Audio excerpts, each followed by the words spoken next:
Isa pong maganda at mapagpalang oras sa mga all at shout out sa mga all. Panoorin po natin ito at kayo na pong bahalang humusga. Ang ating Pangulo na pakiusapan po sila. Kayo po, wala po ba kayong plano bilang Pangulo ng ating bansa para pakiusapan sila na huwag nang ituloy yung impeachment dahil baka makaabala nga naman po sa trabaho ng ating gobyerno at syempre sa buhay at pamumuhay ng ating mga kababayan? The Senate has no choice. The House has no choice.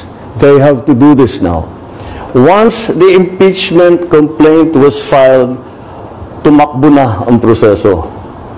Sir, may nagsampa na po ng impeachment complaint against Vice President Leni Robredo. I won't allow. I won't. Do you think, sir, may basehan po para ma-impeach nga po siya? What are your thoughts po?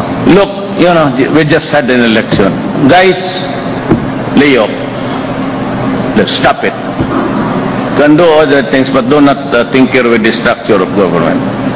I will not countenance it. Elected yung tao. So, why do you have to sit just because keeps on harping on me? Yeah, this is democracy. It's freedom of speech. Wala naman, there is no or there are no overt acts committed.